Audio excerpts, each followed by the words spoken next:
Then those goes together. Then those goes together. You see. Mm-hmm.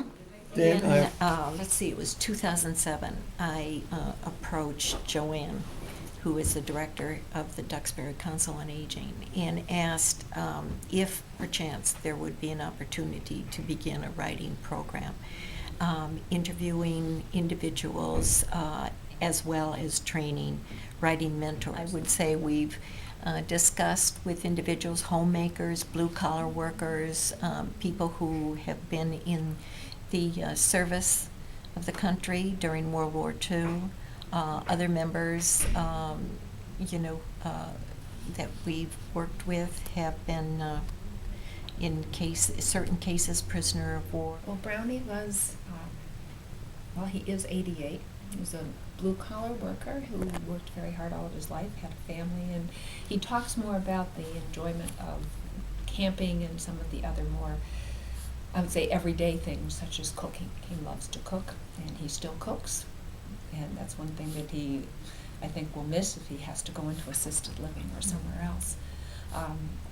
He was very hesitant at first to share a story, but as time went on, the length of our visits went from an hour to longer. So you could see there was some validation to what he had to say and validation to his life, and all of a sudden he became very involved, and you could just see a whole change in his demeanor. And that's what I think the beauty of this program is, whether they have a story to tell or whether we really need to outreach to other individuals who think they have nothing to share, and we can help them to get their memories on paper.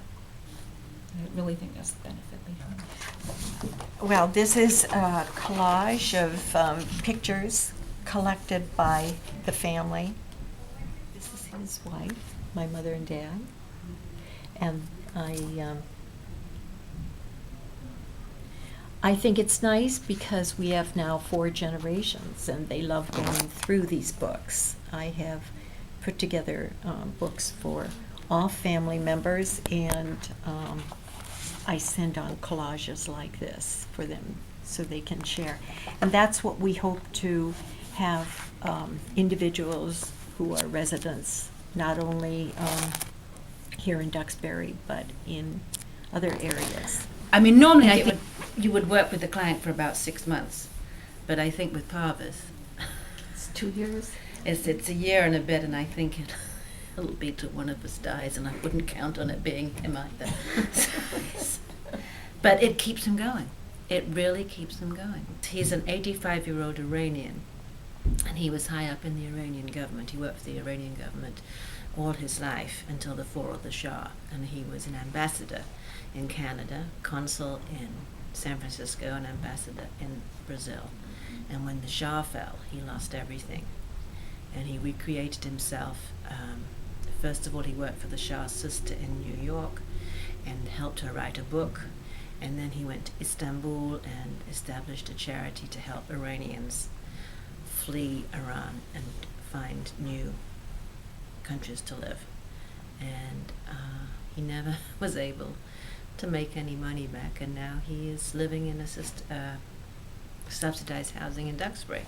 Still very much engaged with the Iranian community. He writes a lot of articles for the Iranian publications over here, but they're all in Farsi. And he would like to get his story out in English. And it's a very interesting story. That's Parvis's father. So you go from, he was very modern, even though he wore the old-fashioned clothes, but you go from here to Parvis being a consul general in San Francisco in the Western world. And it's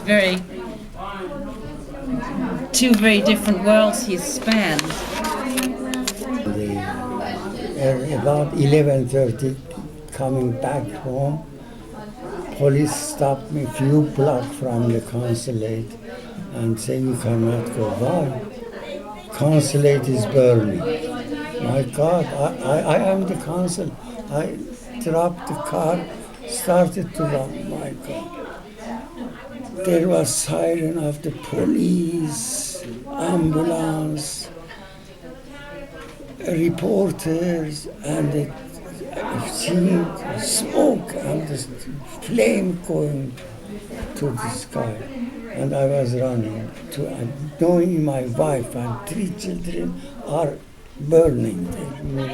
This noise level was fantastic. You tell it. Among all those noise, the noise of my daughter, small child, came.